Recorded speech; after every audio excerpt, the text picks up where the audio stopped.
'cause I'm a cool, cool breeze. सोच के आवारगी जिंदगी केवल एक शेर में डिफाइन कर देता हूं मैं, एक शेर। और तवज्जो चाहूंगा, दाद भी चाहूंगा आपसे, तालियां। कि दर बदर की ठोकरों का लुत्फ पूछो क्या सनम, दर बदर की ठोकरों का लुत्फ पूछो क्या सनम, आवारगी को हमने तो अल्लाह समझ ली। दर बदर की ठोकरों का लुत्फ पूछो क्या सनम, आवारगी को हमने तो अल्लाह समझ लिया। जिंदगी से बात की कश लिया फिर चल दिए, जिंदगी को धुएं का छल्ला समझ लिया। ये है, ऐसी रही है जिंदगी में, ऐसी रही है। ये बहुत ज्यादा बखान कर दिया तो थोड़ा शर्मिंदा सा हो गया था वहां बैठ कर, मैं तब आदमी नहीं, लेकिन ऐसी रही मेरी जिंदगी। ये गाना शुरू करते हैं। गुलाम देखिए आप लोग। ये दुनिया अगर मिल भी जाए तो क्या है, ये दुनिया अगर मिल भी जाए तो क्या है, ये दुनिया अगर मिल भी जाए तो क्या है। गालिब के मोमिन के ख्वाबों की दुनिया, मजाजों के उन कलाबों की दुनिया, गालिब के मोमिन के ख्वाबों की दुनिया, मजाजों के उन कलाबों की दुनिया।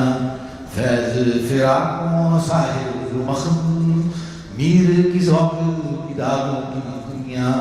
ये दुनिया अगर मिल भी जाए तो क्या है, ये दुनिया अगर मिल भी जाए तो क्या है।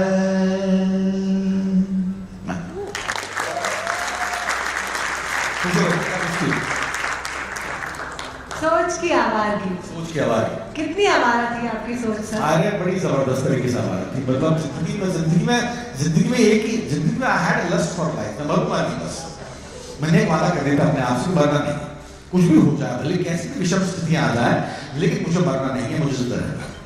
इसलिए जिंदगी इतनी उलझती रही, इतनी ताबड़तोड़, मतलब कभी कुचली हुई, कभी बिखरी हुई, लेकिन मुझे मरना नहीं था, तो मैं इसलिए आगे बढ़ते चला गया। कुल मिलाकर जिस्ट ऑफ लाइफ ये है।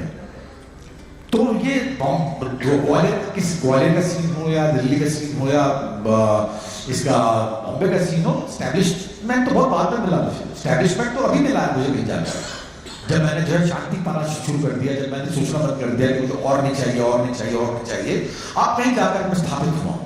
अदरवाइज मेरा पहला ब्रेक जो है मेरे 45-46 की उम्र में मिला मुझे। हिंदुस्तान का शायद पहला एक्टर रहूंगा जिसको 46 की उम्र ब्रेक मिला होगा। 46 की उम्र बुला लाई थी। When I was 46 years old, then गुलाल की, तो गुलाल से मुझे असिस्टेंट एस्टैब्लिशमेंट मिला। तो उससे जो है मतलब बाकी जिंदगी में यही रहा कि यार चले चलो, कहीं तो रुकेंगे, कहीं तो कुछ तो होगा, चले चलो। मतलब आपके कहीं ना रुकने का सवाल था, जो कहीं चले चलो, कहीं तो कुछ तो होगा। ऐसी चीजें सर, आवारा सोचने के लिए हिम्मत चाहिए होती है, सब में नहीं होती। आपने कहाँ से आया? आवारा सोचने की हिम्मत यार बचपन से था, कुछ मेरे अंदर कीड़ा था कि जो है मुझे कुछ क्रिएट करना है। मैं 7th स्टैंडर्ड में था जिस वक्त जो है मेरे एक दोस्त को 7th स्टैंडर्ड में हम उसकी गर्लफ्रेंड बन गई थी। कार्नल कॉर्नर में पढ़ता था मैं, तो वहाँ पर गर्लफ्रेंड्स बननी शुरू हो जाया करती थी 7th स्टैंडर्ड में। तो 7th में उसकी गर्लफ्रेंड बन गई थी, मेरे दोस्त का प्रवेश साहनी। उसने अपनी गर्लफ्रेंड को इम्प्रेस करने के लिए मुझे कहा कि एक पेंटिंग कर दे, मैं उसे बता सकूँ कि मैंने की। तो उसने जो है मुझे रंग की कुची, कैनवस वगैरह ला कर दिए। तब तक मैंने कुची को हाथ में लगाया, तब तक मैंने रंगों को हाथ में लगाया था, कैनवस को छू कर रही थी। मैंने बनानी शुरू करी और बन गई यार, अच्छी खासी लैंडस्केप बन गई। मैंने पिताजी को दिखाई तो उन्होंने कहा कि अच्छा है, और उनको दिखाई, उन्होंने कहा अच्छा है। तो मुझे क्रिएटिविटी को जो है अप्रूवल मिल गया, तो मैंने कर दी। उसके बाद में मैं 8th स्टैंडर्ड में मैंने पहली पोइट्री, मैं सुना आपको? इसके पहले 3 शेर मैंने जो 8th स्टैंडर्ड में दिए थे, और मैंने लिखकर सुनाया, लिखकर बताया पिताजी को, तो उन्हें यकीन नहीं हुआ। उन्होंने कहा किसी की मार के लाया, साफ सी बात है, मैं यकीन नहीं कर सकता कि तुमने लिखी है, और उन्होंने आज तक यकीन नहीं किया। आज तक मतलब आज दुनिया में नहीं है वो, लेकिन उन्होंने आखिर तक यकीन नहीं किया कि तुम लिख सकते हो, तुम्हारी और तो बच्चा लिख सकता है। उस वक्त क्रिएटिविटी को जो अप्रूवल नहीं मिला, आज की तारीख में वो लाखों में। यह है जिंदा हो हाँ तुम कोई शक नहीं, सांस लेते हुए देखा मैंने। दाद चाहूंगा, जिंदा हो हाँ तुम कोई शक नहीं, सांस लेते हुए देखा मैंने भी है। हाथ और पैरों और जिस्म को हरकतें खूब देते हुए देखा मैंने भी। भले ही ये करते हुए हो तुम, दर्द सहते हुए सख्त सी लेते हो, अब इतना भी कम कर तुम्हारे लिए, खूब अपनी समझ में तो जी लेते हो। गहराती रातों में उठती कराहट को अंदर ही अंदर दबाते तो होंगे, अगली सुबह फिर बरसने को बेताब कोड़ों को दिल में सजाते तो होंगे। जमाने की ठोकर को सह के सबकते यूं चीखों की जहमत उठाते तो होंगे, रोते से चेहरे पे लटकी सी गर्दन का थोड़ा इजाफा बढ़ाते तो होंगे।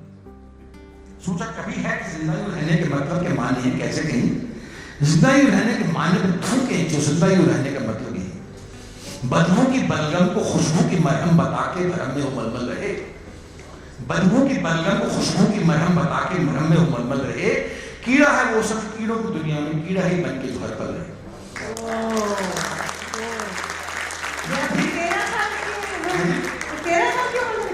में था मुमरा कंधा तो 13 साल हो गए। हाँ तो ऐसे ही कुछ होगा, मतलब मेरे इश्क हो चुके थे उस वक्त।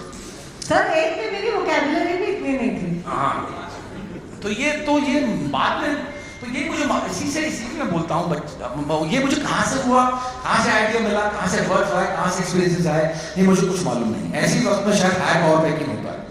मैं इन बातों पर बड़ा यकीन करता हूँ कि इस नोट पर आप छूते हैं पिछले जन्म में, उस नोट पर आप जो है आज छू करते हैं।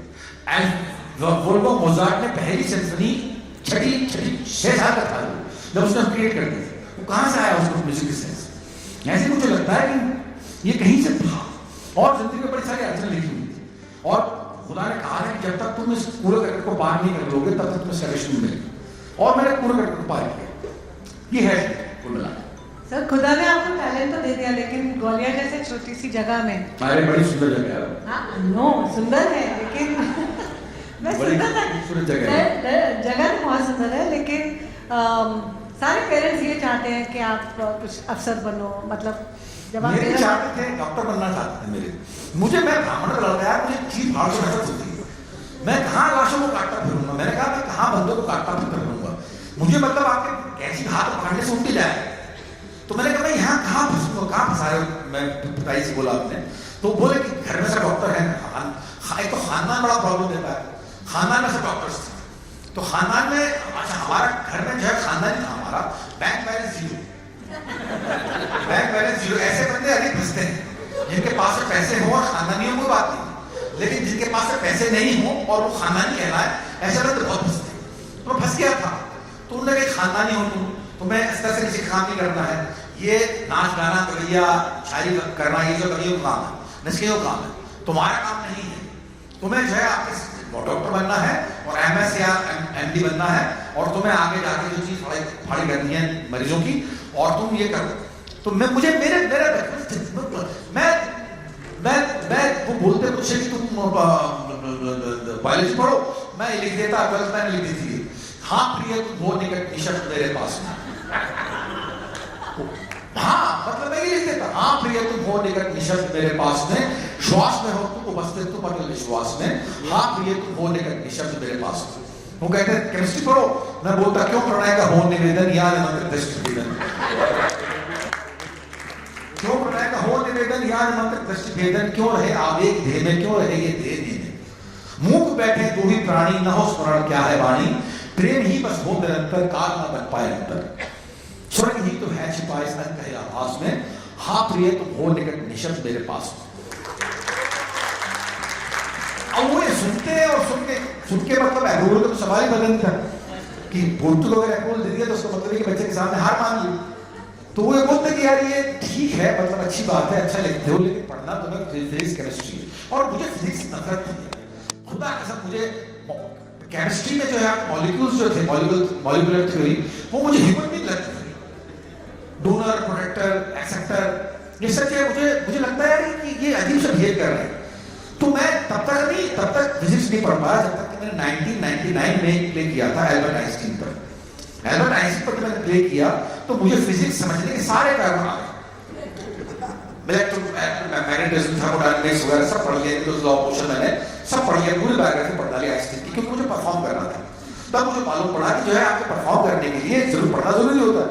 तो तब मुझे मालूम पड़ा कि पढ़ने के लिए कारण मिलना जरूरी है। बच्चे से पहले पूछ लो यार बच्चा क्या करना चाहता है, उसके बाद में जाकर उसको भूलेगा। कई लोग होते हैं, मतलब ऐसा नहीं हो कि 45 साल के उम्र में पीछे बोल देखो, अभी मुझे बोल रही थी कि मैं एक्टिंग करना चाहती हूँ, लेकिन मेरे साथ कुछ प्रॉब्लम आई है जिंदगी में। तो प्रॉब्लम तो आएंगी आएगी यार, प्रॉब्लम नहीं आएगी तो फिर हमारी जिंदगी में आएगी तो किसी में आएगी। जो टेढ़ा प्रोफेशन चुनेगा उसकी जिंदगी में प्रॉब्लम आएगी, जो भी टेढ़ा प्रोफेशन चुनेगा उसकी जिंदगी में प्रॉब्लम आएगी, और प्रॉब्लम से वही बंदा निपटेगा, दूसरा बंदा निपटेगा। उन प्रॉब्लम का सामना करते हुए उनको अलग हटाते हुए आगे बढ़ जाओ यार, बढ़ जाओ। That's all. That's all. Sir यहाँ जो सब बैठे हैं सारे अच्छे खासे पढ़े लिखे हैं, सबके अंदर कोई ना कोई पैशन तो होगा, लेकिन सब में आपके जैसे आवारागर्दी करने का की हिम्मत नहीं होती। नहीं, मेरे ख्याल से सब में होना चाहिए सब। और मेरे ख्याल से मैंने ऐसे बंदे, मेरे दोस्त हैं ऐसे जिन लोगों ने 50 साल तक IITN है, दोनों हस्बैंड वाइफ IITN है। 50 साल तक उन लोगों ने अपना बच्चों को स्टडीज कर दिए। 50 साल की उन्होंने बंद किया अपना काम, उन्होंने कहा हम तो थिएटर करना चाहते थे, सिनेमा बनाना चाहते थे, हम वही करें। और 50 साल की उम्र में उन्होंने काम करना शुरू किया। 50 साल की उम्र में वो पैशन उनमें था, शुरू से था, आखिरी तक था, आखिरी तक उन लोगों ने मेंटेन किया उसको कि हम इसको मरने नहीं देंगे, हमको करना यही है। अभी जिंदगी के चक्कर में फंस गए हैं, इसलिए हम कुछ और करना हमारी मजबूरी है। बच्चों को स्टडीज कर दिया, उसके बाद में उन लोगों ने अपना थिएटर ग्रुप शुरू किया, फिल्म कंपनी शुरू की। आज की तारीख में वो अच्छा खासा कमा रहे हैं फिल्म कंपनी से और थिएटर से। तो ये मेरे कहने का मतलब ये है कि ये पैशन कभी भी शुरू किया जा सकता है। ये कोई 20 साल की 25 साल की उम्र का तकाजा नहीं है कि आप ये करें, ये कभी भी किया जा सकता है। हाँ जी, पहले एक छोटा सा गाना जुजू वाला। अरे मेरे गाना है यार, मेरे गाना है, वो सबने इस्तेमाल किया है, क्या बीजेपी ने, क्या कांग्रेस ने, मुझे पैसे भी नहीं समझ, मुझे रॉयल्टी तक नहीं दी उसको। और बड़ा फेमस गाना है, इंडियन मिलिट्री डे पर इस्तेमाल हुआ है वो, और वर्ल्ड कप क्रिकेट में इस्तेमाल हुआ है वो सुनाओ, मैं सुनाओ। यस प्लीज, हाथ जोड़ के। अरे ये नहीं यार, गोली मार। आरंभ है प्रचंड बोल, मस्तकों के झुंड आज जंग की घड़ी की तुम गुहार दो। आरंभ है प्रचंड बोल, मस्तकों के झुंड आज जंग की घड़ी की तुम गुहार दो। आन बान शान आकी जान का हो दान, आज एक धनुष के पार पे उतार दो। आरंभ है प्रचंड,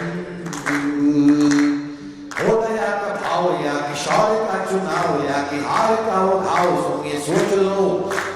जाके पूरे भाल पर जला रहे विजय का लाल लाल ये गुलाल, तुम ये सोच लो। रंग केसरी हो या प्रदर्शन केसरी हो या केसरी हो काल, तुम ये सोच लो। उस कवि की कल्पना में जिंदगी हो प्रेम की, तो उस कवि को आज तुम नकार दो। फूल की रगों में आज भीगती नसों में आज आग की लपट का तुम बखार दो। आरंभ है प्रचंड, बस।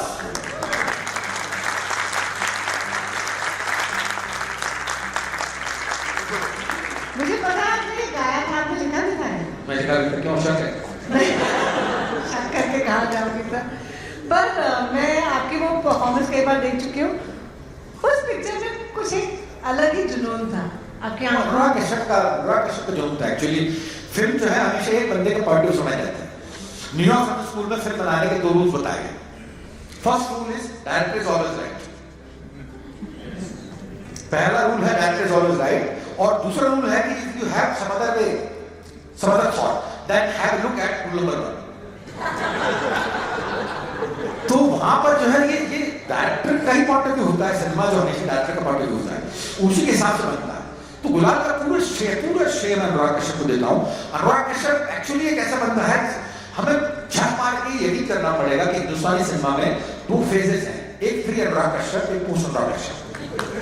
Well said, well said. हम ना मान लो उसकी सिनेमा से एग्री नहीं करता मैं, मुझे भी कई बार बड़ा खराब लगता है, बड़ा घटिया फिल्म बनाता है वो। उसने आपको कौन सी थी, बॉम्बे वेलवेट, उसने अजीब फिल्म बनाई, उसकी पिक्चर अधिकतर मुझे समझ नहीं आती। उसकी पिक्चर है देवडी, फर्स्ट हाफ तक कमाल थी, सेकंड हाफ अपना लिए बनाया। ऐसे गुलाल मेरी अपनी फिल्म है, लेकिन मुझे उस पर आपत्ति है कई जगह पर, लेकिन उसकी जीनियस पर आपत्ति नहीं, उसके अंदर कुछ बात है। तो गुलाल आपने देखिए, गुलाल देखिए, और अजीब सी चीज करता है यार वो गुलाल में। अगर आपको याद हो तो मेरे साथ एक बंदा था जो कि अर्धनारीश्वर, आधा नारी और आधा बंदा था। तो मैं वो नहीं था, पिक्चर नहीं था। मैं एक दिन बैठा हुआ, जयपुर में शूट कर रहा था कोर्ट में, तो मैं एक दिन बैठा हुआ, तो ऊपर मैं नीचे शूट कर रहा था, तो मैं ऊपर किसी काम से आया, तो मैंने देखा कि मेरा एक दोस्त है अजय मौर्य, वही बंदा, वो अपने बदन को सो रहा है, उसकी हमारी जो असिस्टेंट शिप्रा उस बंदे को पेंट कर दी। तो मैंने कहा भाई तुम कैसे? मैंने कहा जी, कहने लगा अच्छा। मैंने कहा यहाँ पर कैसे? कहने लगा आप यहाँ पर कैसे? अरे मैंने कहा एक्टिंग कर रहा हूँ उसमें। कहने लगा एक्टिंग कर रहा हूँ उसमें। अब मैंने कहा मैंने पूरी स्क्रिप्ट पढ़ी है, तू कहाँ से आ गया इसमें? कहने लगा नहीं मैं एक्टिंग कर रहा हूँ। मैं क्या रोल कर रहा है? कहने लगा मालूम नहीं। अरे मैंने कुछ रोल तो कर रहा होगा, पिक्चर में काम कर रहा है तो कुछ रोल तो कर रहा होगा। कहने लगा नहीं मुझे नहीं मालूम। मैं नीचे गया, अनुराग से पूछा, मैंने कहा बंदा क्या रोल कर रहा है? कहने लगा मालूम नहीं। मैंने तो डायरेक्टर ने मालूम नहीं। उन्होंने कहा मुझे मालूम नहीं, तय करना बाकी है, तय करना बाकी। उसको बुला लिया बॉम्बे से और वो तय करेगा रोल कौन सा करेगा। और उसको पेंट कर दिया। पेंट करने के बाद मैंने कहा पीयूष भाई आप एक काम करो, इसको मैं आपके किसी छोड़ता हूँ, गाता रहेगा। मैंने कहा क्या रोल हुआ यार? गाता रहेगा मतलब वो नहीं, मैं गाता रहेगा मतलब वो रोल तो हो, और मैं क्या सोच के रिएक्ट करूँ उसके लिए। कहने नहीं आप जो चाहे करना, आप पर आप खुली छूट है, जो चाहे करना, ये गाता रहेगा बस आप पर रिएक्ट करते रहेगा। और मैंने क्या करता रहा हूँ, मैंने ऐसी एक्टिंग पहली बार कर रहा था मैं ऐसी तरह की एक्टिंग कि मुझ पर छोड़ दिया कि क्या रिएक्ट करना। तो मैंने रिएक्ट करना शुरू किया, वो गाता रहा मेरे साथ, मैं रिएक्ट करता रहा। अब गुलाल रिलीज जाने के बाद मुझसे अधिक लोग बाग उस टाइप के बारे में पूछते क्या वो क्या था। तो मैं एक बार से पूछता हूँ कि था क्या यार, तूने पिक्चर बना ली, पिक्चर रिलीज होगी, पिक्चर हिट हो, पिक्चर तो खैर फ्लॉप थी लेकिन यूट्यूब पर मेरे ख्याल से सबसे अधिक देखने जाने वाली फिल्म। तो मैंने वो बंदा क्या था? तो कहने लगा मुझे नहीं मालूम, मैंने पिक्चर बना रही तूने तो मुझे वही मालूम कि बंदा क्या रोल कर रहा था। कहने लगा मुझे मैं आप पिक्चर में आपको मारना चाहता हूँ। मैं पहले बोला था पिक्चर में आपको मारना चाहता हूँ। तो मैंने कहा मार दे। कहने नहीं मैं आपको बचाना नहीं चाह रहा। मैंने कहा क्या स्टेटमेंट दे रहा है यार, मारना चाहते मार दे, बचाना चाहते तो बचा दे। कहना नहीं आपका मर जाएगा, मतलब इस बंदे के मरने के बाद में क्लियर और फूल का संबंध होता है ना, फूल मर जाएगा लेकिन आप जिंदा नहीं। तो मैं ऐसा चाहता हूं कि आप जिंदा रहे लेकिन आपका अंदर का मर मर जाए, मतलब आपका अंदर मर जाए, ये बंदा आपकी छाया है। तो मालूम नहीं किसको कितना समझ आया ये मुझे मालूम नहीं, लेकिन उसने ऐसा कहा। मैंने कहा ठीक है भैया मेरे मर को मार दे। तो मार दिया उसने, और पिक्चर आज भी जिंदा है। पिक्चर लोग देखते हैं, आज भी लोग मुझसे पूछते हैं जब मैं जाता हूँ इस महफिल में या किसी इवेंट में, गुलाल की बात आती है तो पक्का पूछते ही तो बंदा क्या था। और मैं खुदा कैसे बोलता हूँ कि मुझे अभी तक मालूम कि बंदा क्या।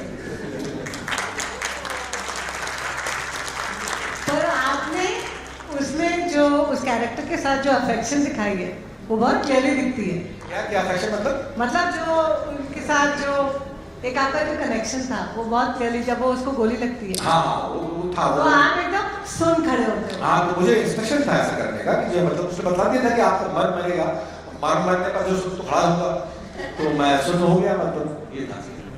नहीं बट ऐसे लगता है कि एटलीस्ट 2-3 साल इस कैरेक्टर के बारे में आपने सोचा होगा, फिर प्रिपेयर किया होगा, फिर आपने एक्टिंग की। ये तो पहली बार हम सुन रहे हैं कि आपको पता ही नहीं था। मैं उस वक्त एल्कोहलिक था यार, ये एल्कोहलिक था, पक्का बेवड़ा था। और ये मैं छुपा कर नहीं रखता, मतलब ये सबको मालूम है। मैं नौजवान जितने भी नौजवान नई जनरेशन अगर इससे मुझसे कुछ सीख सके कि ये अल्कोहलिज्म में बीमारी होती है, अल्कोहल नहीं अल्कोहलिज्म में बीमारी होती है, अल्कोहलिज्म एक बीमारी होती है। 8303 इसका नंबर होता है, मेडिकल नंबर, और ये मतलब आपके WHO द्वारा प्रमाणित ये दुनिया की सबसे खतरनाक डिजीज है। क्योंकि अगर आप कैंसर है तो लोग आपसे सहानुभूति प्रकट करेंगे, आप अगर आपको कार्डियक डिजीज है तो आप सहानुभूति प्रकट करेंगे, लेकिन अल्कोहलिक के लिए कोई भी सहानुभूति प्रकट नहीं करता। अल्कोहलिक को बोलते हैं एंटी सोशल, जबकि उनको खुद नहीं मालूम कि क्यों पी रहा होता है। उसे खुद नहीं मालूम कि एक एनर्जी है जो उसके अंदर जाग जाती है जब वो पहला पैक पीता है और उसके बाद वो पीता चला जाता है। ये मैं एक फोटो सुनाऊं अल्कोहलिज्म पर? अरे बोलो तो यार, हाँ तो बोलो।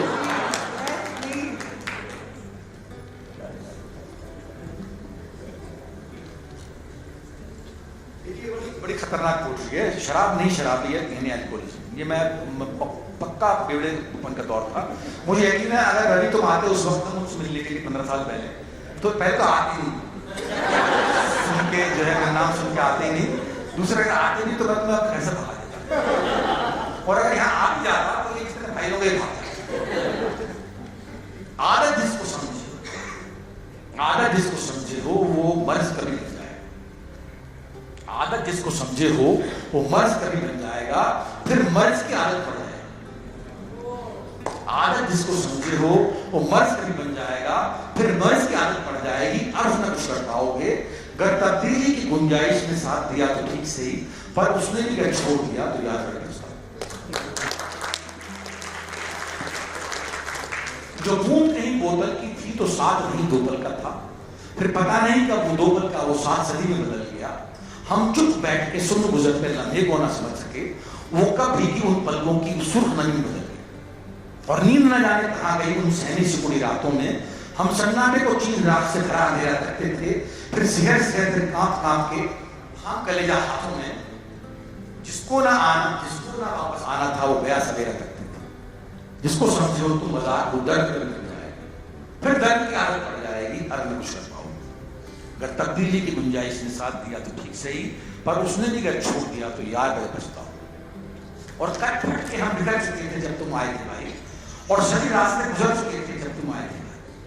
वो दौर ना तुमने देखा था, ना किससे ना सुन पाए थे, जिस दौर की आंधी काली थी, जिस दौर के काले साए थे। उस दौर नशे में ज़हन था, उस दौर नशे में यमन था, उस दौर पेशानी की थी, उस दौर पसीने में दिन थी, उस दौर में सपने डर लाते, उस दौर से पहली सन्नाटा, उस दौर से भी कुछ था भाई, और सच बोले कुछ भी नहीं। नरम सुझला धर्मा कड़वी तर्ज कभी बन जाएगा, फिर तर्ज की आदत पड़ जाएगी, अर्थ न कुछ कर पाओगे। अगर तब्दीली की गुंजाइश ने साथ दिया तो ठीक सही, पर उसने भी अगर छोड़ दिया तो यार बड़े पछताओ। उस दौर से पहले दौर रहा जब साथ जिंदगी रहती थी, वो दौर बड़ा पुरजोर रहा जब साथ बंदगी रहती थी, जब साथ कह कहो का होता और बात हदीफों की होती, और शाम महकते ख्वाबों की और रात हसीनों की होती। जब कहे नाज़नी बोलो साजन कौन पह को आऊं मैं, और हुस्न कहे कि तू मेरा और तेरा ही हो जाऊं। बस मैं पागल ना समझ सका किस और तरफ को जाना है, बस जाम में खींचा बोतल इतराएगी तुझको आना है। मैं खाने की ओर चलाई फूल के पीछे क्या होता, एक नन्हा बचपन सुन हिचकियां अटक अटक के जा होता। एक भरी जवानी कसम मार के चुप चुप बैठी रहती है, और खामोशी से खा लेना कुछ नम आंखों से। ये बीवी बच्चे सबकी बीमारी है। उन शहरी जिसकी रातों को मैं कभी नहीं ना समझ सका, उन पल्लू ठूसी भक्ति बातों में न कर सका। ये कभी कभार का काम अटूटा फर्ज कभी बन जाएगा, फिर फर्ज की आदत पड़ जाएगी, अर्थ न कुछ कर पाओगे। अगर तब्दीली की गुंजाइश ने साथ दिया तो ठीक सही, पर उसने भी अगर छोड़ दिया तो यार बड़ा पछताओगे। वो पछतावे के आंसू भी मैं साथ नहीं ला पाया, वो पछतावे के आंसू भी मैं साथ नहीं ला पाया था। उन जले गुलों की क्या बोलूं जो जला जला के आए थे। वो बोले थे कि देखो इसको जर्द सर्द इंसान है, ये एक जिंदा दिल तबीयत में बैठा मुर्दा दिल हैवान है। मैं शर्म साहब तो क्या होता, मैं शर्म जला के आया था उस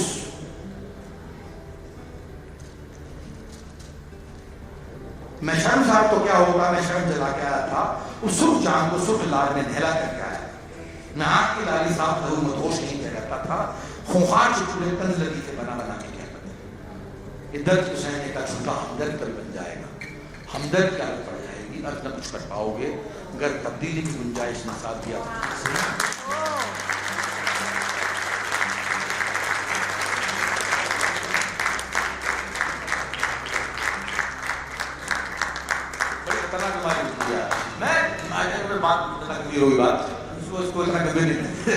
मैं दारू पी के जो है बड़े बड़े काम कर चुका था। मैं ऑस्कर अवार्ड को 50 बार ले चुका।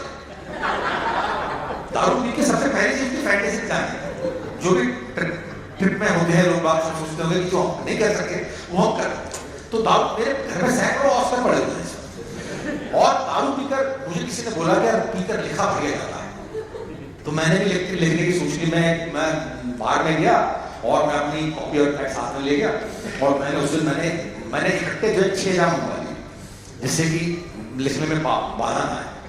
और मैं जो है पहला पैक किया मैंने, और उसके बाद मैंने पूरी स्क्रिप्ट लिखी। यकीन मानिए पूरी script with screen play with dialogues, पूरी स्क्रिप्ट तैयार थी। पूरी स्क्रिप्ट तैयार थी। दूसरा पैक किया तो फिल्म बन चुकी थी, तीसरे में तालियां पड़ रही थी, चौथे को जो ऑस्कर मिल रहा था, 5वें में लड़के ऑटोग्राफ दे रही थी, और छठे पैक में मैंने देखा कि मैं गिरा हुआ। और उससे पहले कि मैं सुबह उठूं तो मालूम पड़ा कि बुक में एक भी चीज नहीं लिखी। तो ये बात तो जरा मजेदार तरीके से बोलता हूं मैं बताता हूं कई बार कि लिखकर मैंने आज तक कुछ क्रिएट नहीं, पीकर मैंने आज तक कुछ क्रिएट नहीं। पीकर मैं पीना, वो मतलब आप बीमारी है तो पीने के बाद मन के पता नहीं कहाँ चला जाता। क्रिएटिविटी तो मेरे दिमाग में नहीं। तो ये था बोलो। पर आपने तो इतनी अच्छी परफॉर्मेंस की, आप कह रहे हो अल्कोहलिज्म में आप तब डूबे हुए थे। नहीं मतलब अब नहीं है, बहुत कम लेता हूँ मैं, लेकिन वो दौर बड़ा खतरनाक। इतनी ऑनेस्टी के लिए जोरदार। बहुत कम लोग होते जो ओपनली बात कर सकें उसके बारे में, बहुत बड़ी बात है। और अल्कोहलिज्म में तो मैंने सोचा है कि लोग सब अपना काम वाम छोड़ के एक कोने में पड़े रहते हैं। आपका तो बेस्ट काम था। अरे वो कोने में पड़े रहते हैं, मतलब घर बार गिर जाता है लोगों का, घर बार गिर जाता है, डिवोर्स जाते हैं, बच्चे रोते हैं, बच्चों को तकलीफ होती है, कितना कुछ नहीं होता है अल्कोहलिज्म। अगर आप गौर से देखा हो किसी अल्कोहलिक की जिंदगी को, और वो खुद पड़े जाते हैं आपके लिवर वार्ड में, उनको आप सर्वस हो जाता है, पता नहीं क्या हो जाता है, मतलब बहुत ही खतरनाक, बहुत खतरनाक। मैं कहाँ से बच कर आया हूँ ये मैं ही जानता हूँ, मैं कहाँ से बच कर आया हूँ मैं ही जानता हूँ, मैं किसी को बता नहीं सकता। और भगवान करे किसी को नहीं करे, जब तक मजा दे रही है तो बढ़िया बात है। लेकिन वो एक पॉइंट आता है जब आप समझ नहीं पाते कि क्यों पी रहा हूँ। एक होता है सोशल ड्रिंकर होता है, कई बार जो है 3-4 टाइम में खत्म कर देता है, उसके बाद में मजे लेता है। लेकिन अल्कोहलिक एक शराब एक पैक पीने के बाद रुक नहीं सकता, उसके बाद में उसको लगातार वो फिजिकल एनर्जी जो है ना वो जाग जाती है, तो उसको और चाहिए और चाहिए और चाहिए।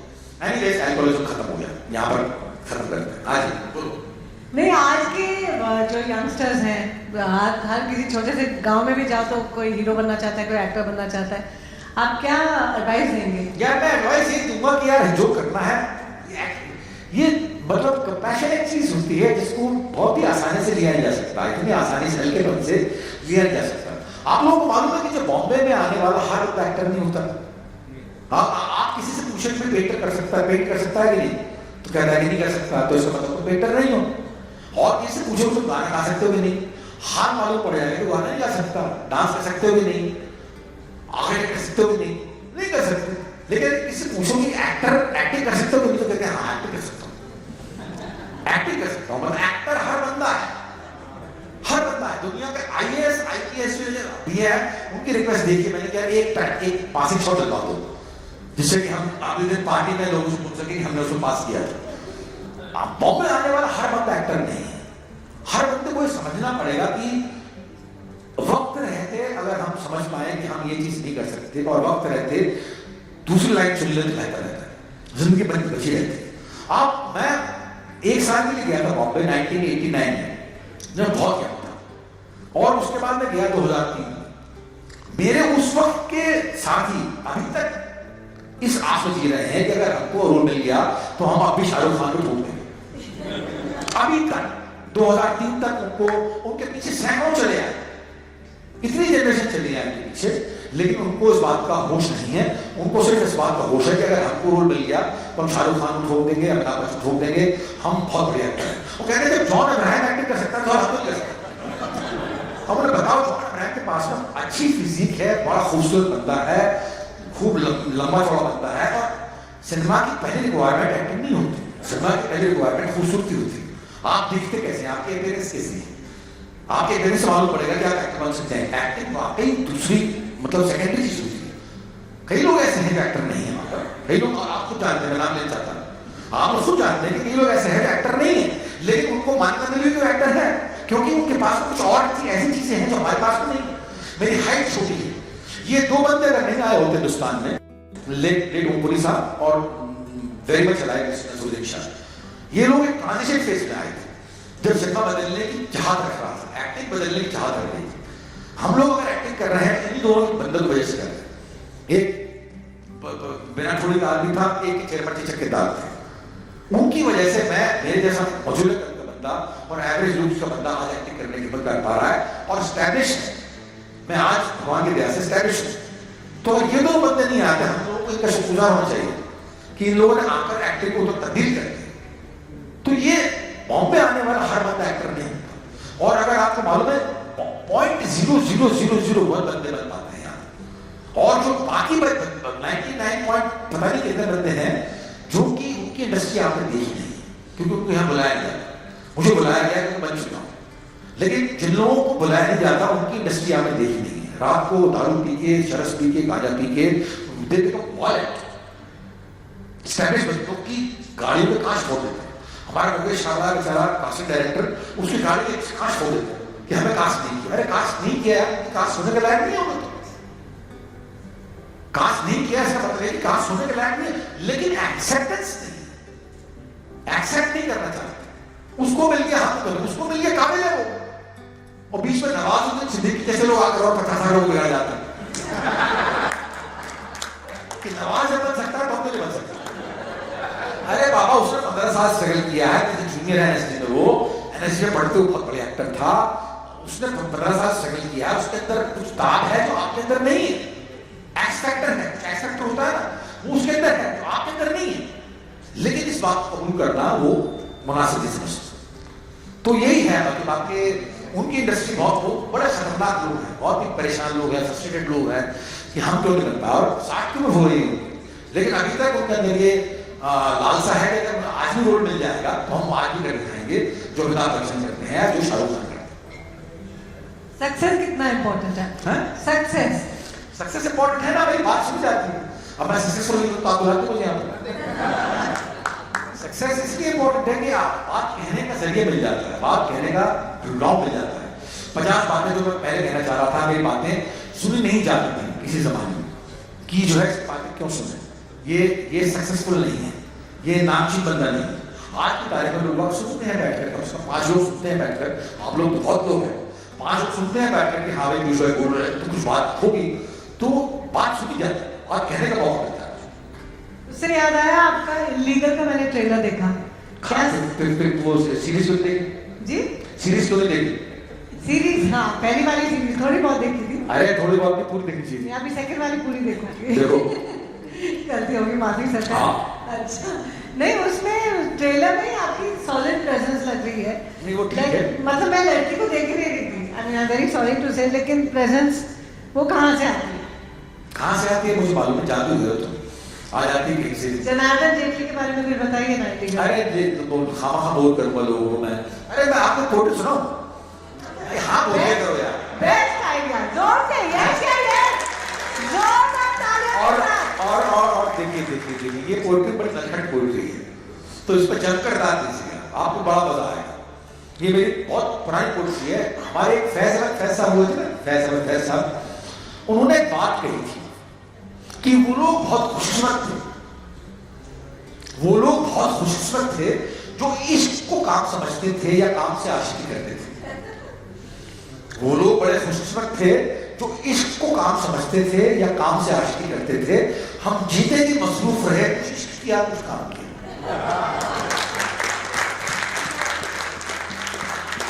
वो लोग बड़े खुशकिस्मत थे जो इश्क को काम समझते थे या काम से आशिकी करते थे। हम जीते जी मसरूफ रहे, कुछ इश्क किया कुछ काम किया। अच्छा, काम इश्क के आड़े आता रहा, कभी इश्क में काम उलझता रहा, काम इश्क के आड़े आता रहा, कभी इश्क में काम उलझता रहा। आखिर में तंग आकर हमने दोनों को दूर छोड़ दिया।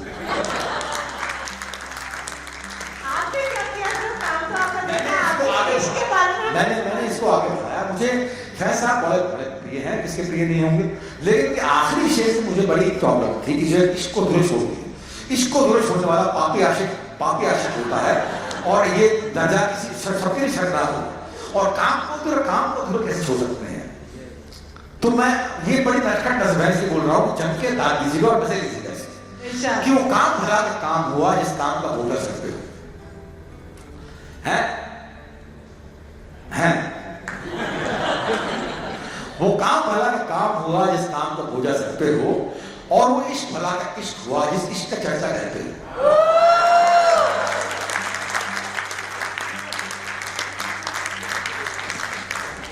ये बनाई थी ऑटोबायोग्राफिकल है जो आप बोलने जा रहे हैं?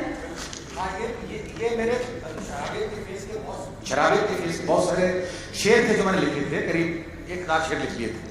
तो उनमें से मेरे दोस्तों ने कहा कि जब मैं ठीक हो गया तो उन्होंने कहा कि इसको छुपाते हैं। तो ये है, वो काम भला का काम हुआ जिस काम का बोझा सकते हो, वो इश्क भला का इश्क हुआ जिस इश्क का चर्चा करते हो।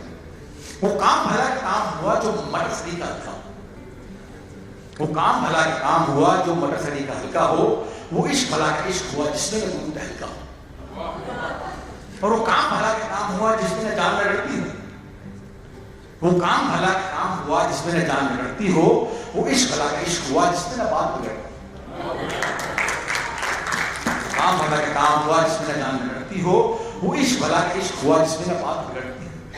वो काम भला का काम हुआ जिसमें सारा दिल रो जाए। वो काम भला का काम हुआ जिसमें सारा दिल रो जाए। वो इश्क भला का इश्क हुआ जो आसानी से हो जाए। काम भला का काम हुआ जिसमें सारा दिल रो जाए। वो इश्क भला का इश्क हुआ जो आसानी से हो जाए। वो काम भला का काम हुआ जो मजा नहीं दे किसी का। वो काम भला का काम हुआ जो मजा नहीं थे विस्की का, वो इश्क भला का इश्क हुआ जिसने न मौका से सीखा। वो काम भला का काम हुआ जिसकी न शक्ल इबादत, बड़ा गंभीर चीज है। वो काम भला का काम हुआ जिसकी न शक्ल इबादत हो, वो काम भला का काम हुआ जिसकी न शक्ल इबादत हो, वो इश्क भला का इश्क हुआ जिसकी दरकार इजाजत हो। इश्क भला का इश्क हुआ जिसकी दरकार इजाजत हो। और फिर से आता है, वो काम भला का काम हुआ जो कहे घूम और ढकले रे, वो काम भला का काम हुआ जो कहे घूम और ढकले रे, वो इश्क भला का इश्क हुआ जो कहे चूम और ढकले रे। वो काम भला का काम हुआ कि मजदूरी का धोखा, काम में मजदूरी का धोखा नहीं होना चाहिए, आपको बड़े सर उठा कर करना चाहिए। तो काम भला का काम हुआ कि मजदूरी का धोखा हो, वो इश्क भला का इश्क हुआ जो मजबूरी का धोखा हो। अब थोड़ा सा नॉलेज है ये। वो काम भला का काम हुआ जिसमें ठसक सिकंदर, वो काम भला का काम हुआ जिसमें ठसक सिकंदर की, वो इश्क भला का इश्क हुआ जिसमें ठहरा को अंदर। वो काम भला का काम हुआ जो कड़वी भूख से लिखा हो, वो इश्क भला का इश्क हुआ जिसमें सब कुछ मीठा हो। वो काम भला का काम हुआ जो लड़की मुस्कान होता हो, वो इश्क भला का इश्क हुआ जो सबकी सुन के होता हो। वो काम भला का काम हुआ जिसमें न लहू महकता हो, वो काम भला का काम हुआ जिसमें न लहू महकता हो, वो इश्क भला का इश्क हुआ जो एक चुंबन में धरता हो। इसकी पॉलिटिकल इंटरप्रिटेशन, वो काम भला का काम हुआ जिसमें अमेरिका बाप बने, वो काम भला का काम हुआ जिसमें अमेरिका बाप बने, वो इश्क भला का इश्क हुआ जो वियतनाम का शाह बने। वो काम भला का काम हुआ कि बिन लादेन को खा जाए, वो काम भला का काम हुआ कि बिन लादेन को खा जाए, वो इश्क भला का इश्क हुआ जो चबा को शक्कर खा जाए।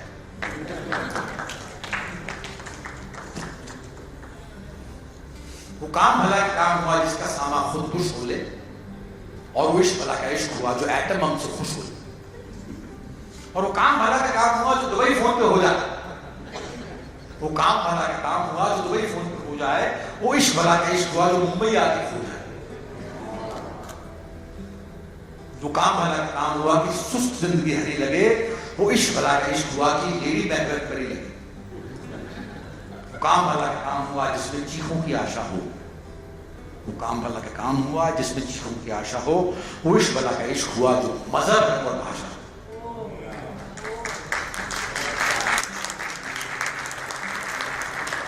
काम भला का काम हुआ जो नांदर की ख्वाहिश हो, और वो इश्क भला का इश्क हुआ जो पब्लिक की फरमाइश हो।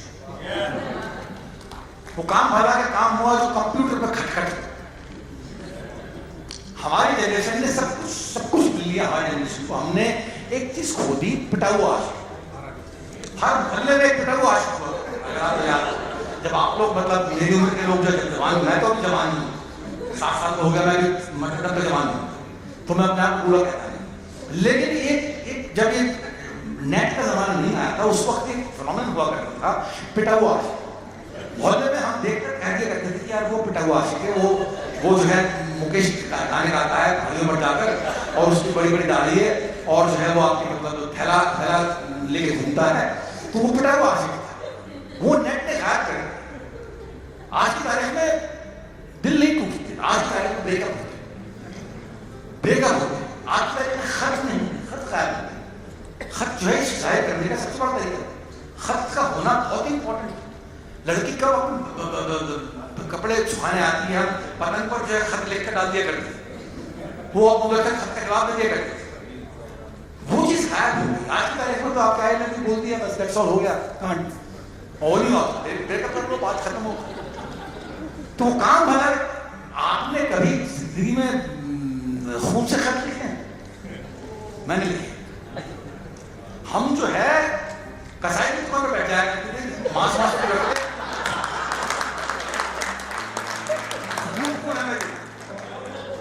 अब प्रेमिका के पास, गर्लफ्रेंड के पास में तो टाइम होता नहीं था कि वो डीएनए चेक करवाए तो होता है क्या। तो हम जो है ये है कि वो काम भला का काम हुआ जो कंप्यूटर पे खटखट, वो काम भला का काम हुआ जो कंप्यूटर पे खटखट हो, वो इश्क भला का इश्क हुआ जिसमें ना चिट्ठी ना खत, और वो काम भला का काम हुआ जो नहीं अकेले दम पे हो, वो इश्क भला का इश्क हुआ जो खत्म एक चुंबन पे। वो काम भला का काम हुआ कि हाय चकल गई उंगली बस। वो काम भला का काम हुआ कि हाय चकल गई उंगली बस। वो इश्क भला का इश्क हुआ कि हाय पकड़ ली उंगली बस। वो काम भला का काम हुआ जो ना सारा आनंद से हो। वो काम भला का काम हुआ जो ना सारा आनंद से हो। वो इश्क भला का इश्क हुआ जो नहीं विवेकानंद से। और वो काम भला का काम हुआ जो चंद्रशेखर आजाद ना हो। वो काम भला का काम हुआ जो चंद्रशेखर आजाद ना हो। वो इश्क भला का इश्क हुआ जो भगत सिंह की याद ना हो।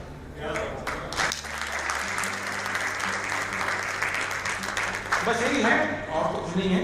वो काम भला का काम हुआ कि कहीं कोई भी तर्क नहीं। प्यार करते हुए कुछ देखता नहीं आदमी। वो काम भला का काम हुआ कि कहीं कोई भी तर्क नहीं। वो इश्क भला का इश्क हुआ कि कड़ी खीर में फर्क नहीं। वो काम भला का काम हुआ कि एक्टिंग थोड़ी झूल के हो। वो काम भला का काम हुआ कि एक्टिंग थोड़ी झूल के हो। वो इश्क भला का इश्क हुआ जो मार्लन ब्रांडो झूल के। और वो काम भला का काम हुआ परफॉर्मेंस अपने बाप का घर। वो काम भला का काम हुआ परफॉर्मेंस अपने बाप का घर। वो इश्क भला का इश्क हुआ कि मॉडल बोले मैं। और ऐसे भी लोग हैं जो आपके मतलब इन अंग्रेजी थिएटर में बहुत सारे लोग ऐसे हैं जो 3 नाटक करते हैं और अपने आप को उसके बाद में बहुत ही हीरो बहुत बड़ा एक्टर था वो समझते हैं। तो ऐसे बंदों को एक ही शब्द इसमें थोड़ा एक कसरत आएगा, उसको शायद कर जाएगा कि वो काम भला का काम हुआ हर एक बहुत ही हीरो हो। वो काम भला का काम हुआ हर एक बहुत ही हीरो हो। वो इश्क भला का इश्क हुआ कि निपट चूतिया हीरो हो।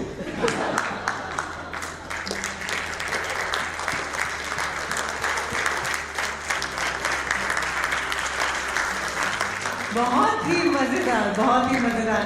सर आपके काम के बारे में तो हमने बहुत देखा है, आपके इश्क के बारे में कभी सुना नहीं। आप सच्ची अपना कोई अरे ये तो सीक्रेट है मुझे यार।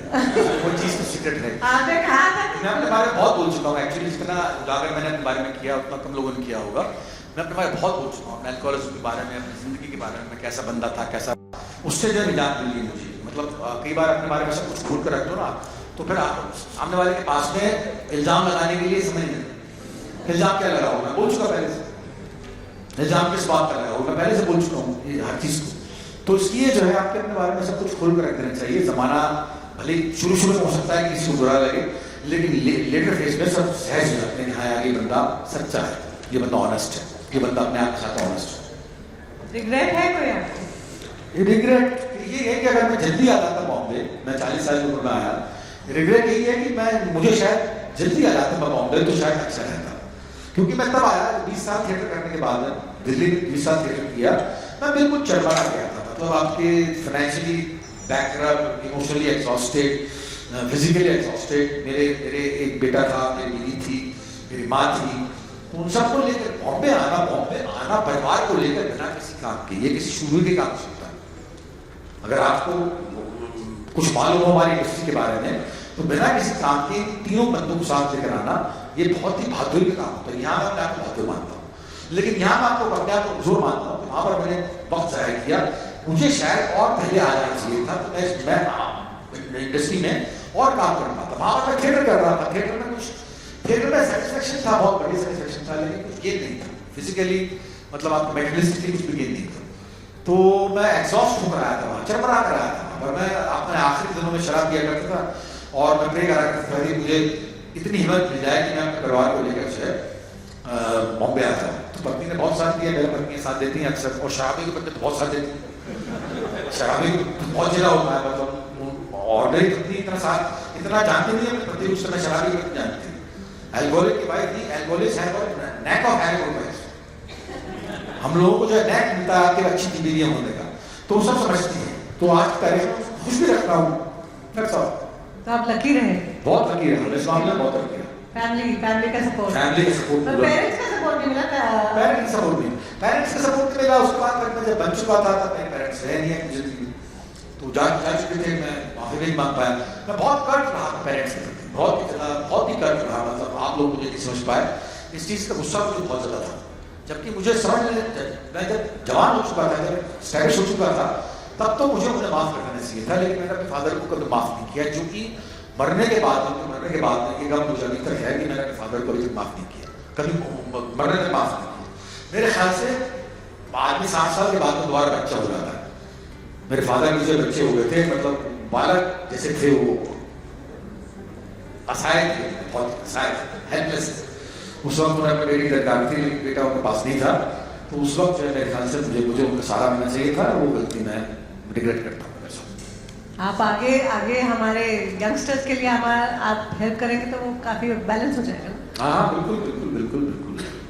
सर आगे अभी हम जो पैनल डिस्कशन कर रहे थे, चलो रूरल होके डिजिटल, तो दोनों चीज़ों के लिए आपके लिए सवाल है। रूरल एरिया में मैंने देखा है बहुत टैलेंट होता है, छोटे छोटे नाटक वो करते हैं और वो स्टेज पे दिखाते हैं, लेकिन उनका आगे जाके कुछ होता नहीं है। आगे से आगे प्रॉपर गाइडेंस होते हैं। मैं वॉल्यूम थिएटर कर रहा था, उसके बाद मुझे मालूम पड़ा कि national school of drama NSD करके संस्था होती है, ऑर्गेनाइजेशन है। मैं वहाँ पर आया, वहाँ पर थिएटर किया, वहाँ पर जब नाम कमाया, उसके बाद मैं बाहर आया, बाहर थिएटर किया। मेरा ग्रुप था एक्ट वन, बहुत ही स्टाइलिश ग्रुप था, वहाँ थिएटर किया। ये सब लोग आ चुके थे बॉम्बे, मतलब मैं सबसे बाद में आया। मैं ये सब लोग 91, 92, 93 तक आ चुके थे। मनोज वाजपेयी, आशीष विद्यार्थी, विशाल भारद्वाज, रेखा भारद्वाज, या अनुराग कश्यप और देवदास अली तो बहुत ही बच्चे थे जब मैं थिएटर करता। ये लोग हमारे प्लेस देखने आया करते थे और डरते थे कि पीयूष भाई से बात करेंगे तो पीयूष भाई बुरा मान जाएंगे। ये स्थिति थी। तो बहुत लेट में आया यहाँ पर। तो अगर प्रॉपर गाइडेंस मिले इन लोगों को तो प्रॉपर, और हर बंदा समझता है कि मैं एनएसडी जाऊँगा। एनएसडी जाने का मतलब नहीं कि सर्टिफिकेट मिल गया कि आपका एक्टर बन गए। एनएसडी ने बहुत खराब एक्टर निकाले, एनएसडी ने बहुत खराब एक्टर। एनएसडी को लोगों को आप जानते हैं जो अच्छे एक्टर्स हैं जो बन गए। एनएसडी ने हर बैच में करीब जो है 15 लोग ऐसे निकालता है जो एक्टर नहीं होते, लेकिन उनका जिक्र नहीं होता कहीं। जिक्र उन्हीं का होता है, किसी का होता है, उसकी तारीफ होती है, उनको बुलाते हैं सम्मेलन में, क्योंकि वो जम चुके हैं। तो उनकी मुझे प्रॉपर गाइडेंस मिल चुकी थी, प्रॉपर गाइडेंस के अभाव में आती है लोग। और ये सिनेमा को भी सबसे बड़े खतरनाक होते हैं। सिनेमा हर बंदा जो एक्टिंग करना चाहता है वो थिएटर को स्टेपिंग स्टोन पढ़ना चाहता है कि एक बार स्टेपिंग स्टोन पे रखूंगा मैं तो मैं आपके मतलब सिनेमा में चला जाऊंगा। वो गलत है। पहले देख लो अपने आप को, सिनेमा में जा सकते हो। आप यहाँ पर मिलोगे किसी से, मतलब सैकड़ों लोग अगर आप देखकर जानो लोग क्या तो सिनेमा के लायक हो क्या, आप देखकर मना कर दोगे यार सिनेमा के लायक नहीं है, लेकिन उसको कौन कबूल करवाए कि तू सिनेमा के लायक नहीं, वापस चला जाए या कुछ और काम कर ले। तो यही यंत्रणा है कि मतलब उसको एक्सेप्ट करना बड़ा मुश्किल। सर एक गाना, कौन सा गाना? जुजू वाला। हाँ हुस्ना यार, हुस्ना बड़ा मैं बोर होता हूँ ऐसे। आप किस चीज से बोर नहीं हुए हैं? आप अपना गाना है। अरे यार क्या करना पड़ेगा। आज आपका क्या मन है? मखमल की नाजुक दीवारें भी होंगी, मखमल की नाजुक दीवारें भी होंगी, मखमल की नाजुक दीवारें भी होंगी, कोनों में बैठी बहारें भी होंगी, खिड़की की चौखट भी रेशम की होगी, संदल से लिपटी हंसेरन भी होगी, चंदन की खुशबू भी टपकेगी छत से, फूलों का दरवाजा खोलेंगे झट से, डोलेंगे बहकी हवा के झोंके, आंखों को छू लेंगे गर्दन भिगो के, आंगन में लिपटे पड़े होंगे पत्ते, सूखे से नाजुक से पीले चिटके, पाँवों को नंगा जो करके चलेंगे, चरपर की आवाज से वो बजेंगे, कोयल कहेगी कि मैं हूँ सहेली, मैना कहेगी नहीं तू अकेली, बत्तख भी चोंचों में हंसती सी होगी, बगुले कहेंगे सुनो अब होगी, हम फिर भी होंगे बड़े आँख मूंदे, कलियों की लड़ियां दिलों में हमूंदे,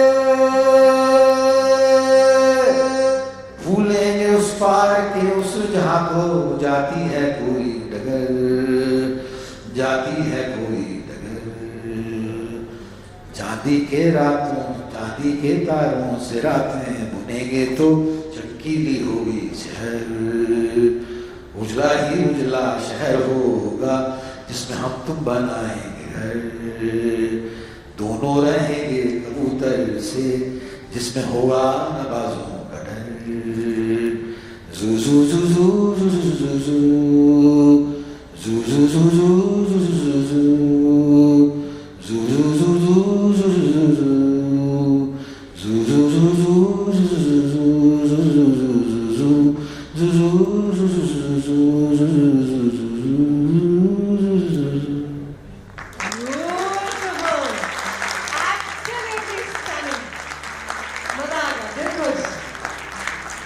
सर डिजिटल एज के बारे में बताइए सर। मैं बिल्कुल दूर हूँ यार इससे।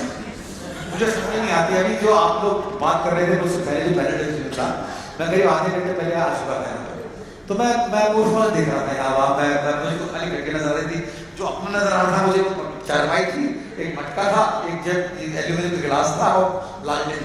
इन चीजों से पीछे काम कर रही, तो इन चीजों से मैं रिलेट कर पा रहा था। अदरवाइज मेरी गलती है, मतलब मुझे मालूम होना चाहिए चीजों के बारे में, लेकिन मेरी कोतवाली में नहीं आता वो। मेरी कोतवाली की बाहर की चीजें हैं, ये डिजिटल एज वगैरह जो है मैं समझ नहीं पाता। एक टप्पू की और सुनाऊं आपको, लड़की के बारे में मैं कई बार पूछता हूँ, तकलीफ वाली को सुने कि लड़की के बारे में मैं बोलता हूँ कई बार कि मैं लड़की के बारे में एक पोट्री सुनाऊंगा तो ताली बजाओगे, तो कहते हैं हम ताली बजाएंगे। मैं कहता हूँ नहीं बजा पाओगे। क्यों? क्योंकि लड़की का पोट्री का नाम है 5 साल की लड़की और रेप। 5 साल की लड़की और रेप। क्यों आते हो अंकल, मुझको डर लगता है। क्यों आते हो अंकल, मुझको डर लगता है। डर लगता है अंकल, मुझको डर लगता है। क्यों आते हो अंकल, मुझको डर लगता है। डर लगता है अंकल, मुझको डर लगता है। जब शाम ये गहरी आती है मैं चौक चौक से जाती हूँ। जब शाम ये गहरी आती है मैं चौक चौक से जाती हूँ। फिर सहम सिकुड़ के शहर शहर के टांगों को यूं आपस में ही जोड़ जाड़ के जकड़ जकड़ के बैठी सी रह जाती हूँ। क्यों आते हो अंकल, मुझको डर लगता है। जब शाम ये गहरी आती है मैं चौक चौक से जाती हूँ। फिर सहम सिकुड़ के शहर शहर के टांगों को यूं आपस में ही जोड़ जाड़ के जकड़ जकड़ के बैठी सी रह जाती हूँ। क्यों आते हो अंकल, मुझको डर लगता है। डर लगता है अंकल, मुझको डर लगता है। फिर आंखों को यूं मींच मांच के पेशानी पे आई पसीना बूंदों को मैं पिघला करके पोछ पाँच के हिला हिला के ये चिचिर हो जाती हूँ। क्यों आते हो अंकल, मुझको डर लगता है। डर लगता है अंकल, मुझको डर लगता है। उस बंद पलक के उगले आंसू हाय हिचकती डर डर को मैं कोशिश कर रुका रुका हलक से निकली खौफजदा उस चीज को ऐसे दबा दबा के ढहती ढहती जाती हूँ। क्यों आते हो अंकल, मुझको डर लगता है। ये डर लगता है अंकल, मुझको डर लगता है। तुम चचाजाद हो या मामा या ताऊ को छोटे भाई हो। तुम चचाजाद हो या मामा या ताऊ को छोटे भाई हो। अम्मा हंस के कल बोल रही थी उनके दूध जमाई। ऐसे लोग होते हैं, रिलेशन होते, सब रिलेशन होते। तुम चचाजाद हो या मामा या ताऊ को छोटे भाई हो। अम्मा हंस के कल बोल रही थी उनके दूध जमाई हो। तुम जहर जलेबी लाते हो मैं खा तो उसको जाती हूँ। तुम जहर जलेबी लाते हो मैं खा तो उसको जाती हूँ। पर गाल पे मसले नाखूनों की पीस को यूं ही बीच बांट के रोटी सी रह जाती हूँ। अंकल बस इतना ध्यान करो कि कहीं तुम्हारे घर में भी एक छोटी सी बच्ची हो। अंकल बस इतना ध्यान करो कि कहीं तुम्हारे घर में भी एक छोटी सी बच्ची होगी जो नहीं सहन कर पाएगी जो मेरे साथ में करते हो। अंकल बस इतना ध्यान करो मैं उतनी ही छोटी सी हूँ जिसपे बड़ा छाप लगा के मर्द दम भरते हो। क्यों आते हो अंकल, मुझको डर लगता है। डर लगता है अंकल, मुझको। इसमें तालियां बजा नहीं पाएंगे आप, मुझे यकीन। अगर तालियां बजाती हैं इस पर तो मैं इसको विफल समझता हूँ कि आपके मतलब आखिरी तालियों में सुनती। इस पर ताली नहीं बजा सकती। ये चीज तालियां बहुत भाई करती है। मैं एक गाना, एक बहुत ही एक आजकल मेरा यूट्यूब पर एक मेरा मनोज वाजपेयी का गाना बड़ा चल रहा है। वो सुहाने दिन आशिकाने दिन वो स्कीन नमी में भीगे वो पुराने दिन। वो सुहाने दिन आशिकाने दिन वो स्कीन नमी में भीगे वो पुराने दिन। दिन गुजर गए हम कह गए पीछे मुड़ के देखा पाया सब किधर गए। अकेले हैं खड़े कदम नहीं बढ़े चल पड़ेंगे जब भी कोई राह चल पड़े। जाएंगे कहाँ है कुछ पता नहीं कह रहे हैं वो कि उनकी है खता नहीं। वो सुहाने दिन आशिकाने दिन वो सकीन नमी में भीगे वो पुराने दिन। वो सुहाने दिन। अब बहुत टाइम यार, अब छुट्टी दो मुझे। बस मैं सर ऑडियंस से पूछेंगे अगर कोई दो सवाल के। Anybody wants to ask a question, please? अरे इतना ओवरवेल्म। हाँ बोलिए। कब? ऐसे पूछते वैसे पूछते।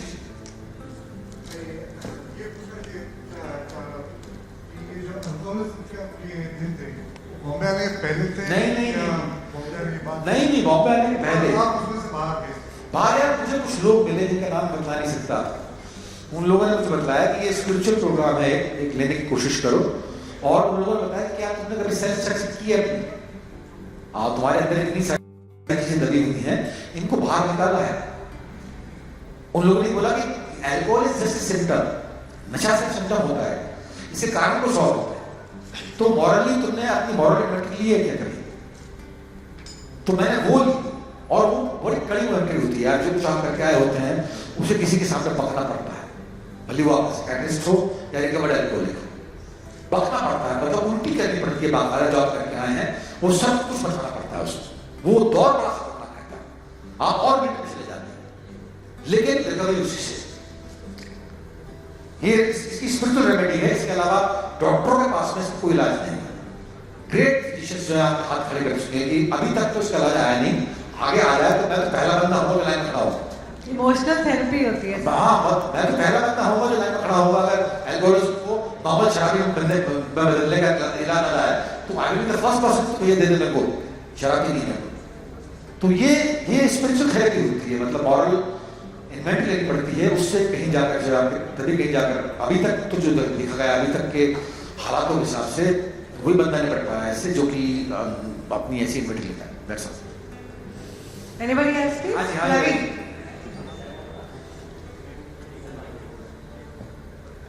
So this is for us कि जो हम लोग होते हैं क्रिएटिव वाले, एडवर्टाइजिंग वाले, एंड आपने इतना अचीव किया है क्रिएटिव एक्सीलेंस में, तो can you share a few ideas, कुछ थॉट्स आइडियाज़ कि हम लोग और क्रिएटिविटी में आगे कैसे बढ़े? हम how does the creative team think and क्या? मैं कैसे बताऊं रवि, ये सवाल बड़ा खतरनाक है ना। मैं कैसे बताऊं ये मैं सर, मतलब जो चीज मैंने 40 साल में की है वो मैं आपको कैसे बताऊं? तो वही है कि लिखो, लिख के काटते रहो यार, और कुछ बात नहीं है। मैं लिखता था, लिख के काटता था, और किसी के पास अप्रूवल के लिए किसी के पास अपना लिखा हुआ लेकर चले गए अप्रूवल के लिए, तो यकीन मान के चलो कि गुरु बनने की क्षमता बंद है। हर बंदा गुरु बनना चाहता है। अगर आप किसी के पास चले गए तो सबसे पहला वो आप करेगा कि मैं गुरु हूँ, अब तो मेरी बात मानो। और वो अप्रूव करेगा, डिसअप्रूव करेगा। अप्रूव कर दिया बढ़िया बात, डिसअप्रूव कर दिया आप मर जाओ। अरे यार मेरी कृष्णा डिसअप्रूव, अरे तुम खुद तय करो ना। लिखो, लिख के काटो। लिखने का एक तरीका है, क्रिएट करने की तरीका है कि लिखो, लिख के डिमोलिश करो। लिखो, लिख के डिमोलिश, भले आप कितना भी क्रिएट होना हो, वो लाइन आप कितनी क्रिएट होना हो, आप लिख कर डिमोलिश करो उसको।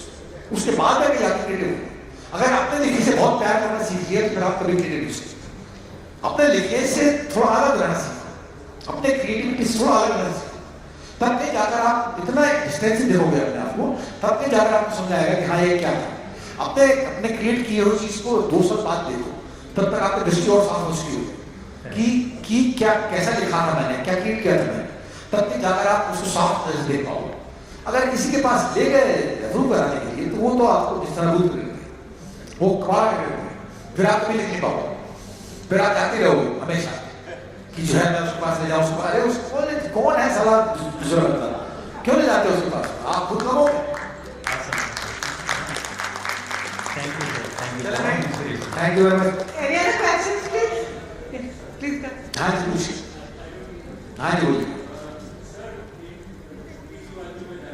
हाँ जी।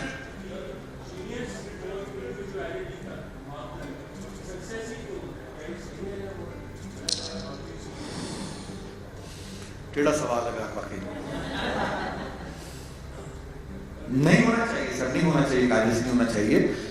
लेकिन क्या होता है कि जो जैसे आपके यहाँ पर कॉपीराइटर होता होगा, वो बड़ा बढ़िया क्रिएट करते होंगे, लेकिन आपके यहाँ पर एक डिपार्टमेंट होता होगा जो उसको अप्रूवल ठप्पा लगाता होगा।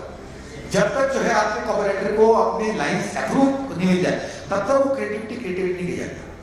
जबकि ऐसे बहुत सारे बंदे हैं जो अकेले में, मेरे गुरु थे, मेरे गाने के टीचर थे कॉलेज में, रामकृष्ण शर्मा जी, वो उनके पास 2 काम थे, बहुत बेहतरीन क्लासिकल सिंगिंग किया करते थे, बहुत बेहतरीन, और कुश्ती पहलवानी किया करते थे, और दोनों ही काम किसी के लिए नहीं किया करते थे। ना सुनाऊंगा किसी को, ना ही पहलवानी किसी को दिखाऊंगा, अपने लिए किया करते। अब जो उनको हासिल हो रहा है वो हम नहीं जानते, उनको डिवाइन चीज हासिल हो रही है और बूढ़े हो गए यही करते करते, एग्जीक्यूट नहीं किया बूढ़े हो गए यही करते करते। उनको जो डिवाइन चीज हासिल हो रही होगी वो हमने हमें हमको नहीं मालूम। हम जो छोटे बंदे हैं, मैं छोटा बंदा हूँ, मुझे सक्सेस चाहिए, मैं अपने आप को छोटा बंदे मानता हूँ, तो मुझे सक्सेस चाहिए। तभी जाकर जो है मुझे लगे कि वो जीनियस कहते तो मुझे बड़ा अच्छा लगता है कि हाँ भाई कानों को सुनाता है, हमारी मेरी कमजोरी है, ऐसा होना नहीं चाहिए। आप सही बोल रहे हैं, ऐसा होना नहीं चाहिए, मेरे अंदर की कमजोरी है, ये मुझे अप्रूवल अच्छा लगता है। मेरी क्रिएटिविटी को क्रिएटिविटी कहा जाए तो लगता है कि हाँ यार मैंने जीनियस काम कर दिया। That's all. इंडिविजुअलिटी को वैसे ही कायम रखें, बड़ा मुश्किल है यार, बड़ा बहुत मुश्किल, बहुत मुश्किल, बहुत मुश्किल, बहुत ही ज्यादा मुश्किल। हाँ जी, क्या? हाँ बोलिए बोलिए बोलिए। नहीं, आजकल सबसे हिम्मत चाहिए होती है to be different from everybody else. सारे एक्टर एक जैसे होते हैं, एक दो जो अलग होते हैं या तो वो छा जाते हैं या खत्म हो जाते हैं। ठीक है।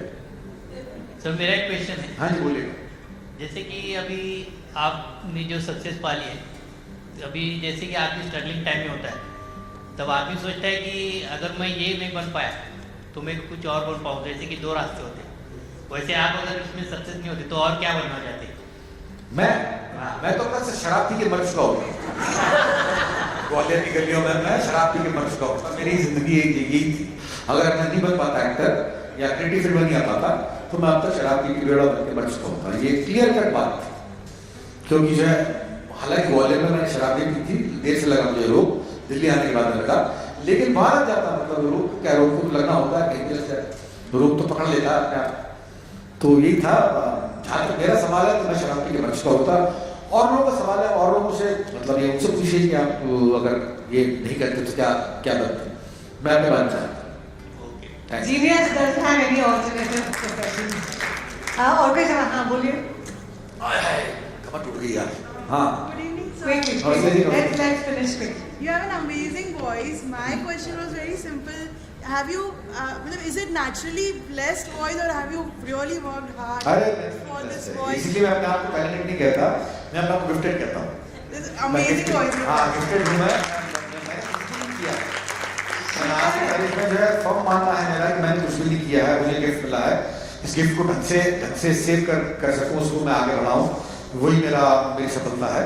कि ये सब कुछ ऐसा मानकर चलो कि जो है ये यार हम भले कितने भी लेफ्टिस्ट हो जाए, बड़े से बड़े लेफ्टिस्ट को मैंने भगवान के बारे में बात करते देखा कि यार भगवान, अगर भगवान ने चाहा वैसा हो जाए। अरे यार मान कर चलो ना, एक हायर पावर होती है, तुम उसे भगवान का शक्ल दे दो या खुदा का शक्ल दे दो या अल्लाह का शक्ल दे दो, गॉड बोल दो, एक हायर पावर होती है कहीं ना कहीं, एक हायर पावर होती है, भले वो एक ये वैलेट क्यों ना, लेकिन एक हायर पावर होती है और झक मारकर हमें उसके एसेंस को स्वीकारना पड़ता है। एक हायर पावर होती है, मतलब हम तो हायर पावर नहीं, हाईएस्ट पावर है तो नहीं। ऐसा मान के चलो उसको अगर यहाँ शुरू किया जाए कि आई एम नॉट गॉड, अगर if I am not God then somebody else is, कोई ना कोई चीज तो होती है इस दुनिया में जो कि हमको चलाती है। और मैंने देखा कि मैंने जब भी अपना मन करने की कोशिश की, मैं सेल्फ से लड़ रहा था। जब मैंने उसकी सुनने की कोशिश की तो मैं आगे बढ़ चला गया, सारी बाधा दूर होती थी। मैं आई वर्क लाइक एम्प्लॉय, ये सारा काम जो मैं करता हूँ मैं एम्प्लॉय की तरह से करता हूँ, मैं एम्प्लॉय किसी का, मेरा एम्प्लॉय भी हुआ है। और ये 20 साल कम्युनिस्ट रहने के बाद, 20 साल लेफ्ट बनाने के बाद स्टॉप्स लेफ्टिस्ट था। लेफ्ट से ये सीखा था कि जो बंदा 20 साल की उम्र में लेफ्टिस्ट नहीं बना उसने कुछ खोया, और जिसने 30 साल की उम्र में लेफ्टिस्ट छोड़ नहीं दिया उसने कुछ खोया। बड़े सारे, मैं 40 साल तक रहा था। तो इसलिए जो है ये एक हाई पावर होती है, उस पर यकीन करना चाहिए मेरे ख्याल से। मैं करता हूँ, अगर नहीं करता तो उससे मेरा कोई गुरेज नहीं है, मेरी आपत्ति भी नहीं है, शिकायत भी नहीं, लेकिन मैं करता हूँ। मैं जब से करना शुरू किया तब से चीजें आसान होनी शुरू हुई। That's all, thank you very much. Piyush sir को भी आप तकलीफ में रहेंगे। आपके लिए 2 लाइन मैंने लिखी है। जिन्होंने शब्दों पे बनाई जिंदगी, जिन्होंने शब्दों के दम पे बनाया वो काम, आज आपसे बात करने के लिए नालायक वही शब्द कम पड़ गए। अरे वाह, क्या बात है। Thank Thank you very much. A quick thank you from Ravi before we bring the evening to a close.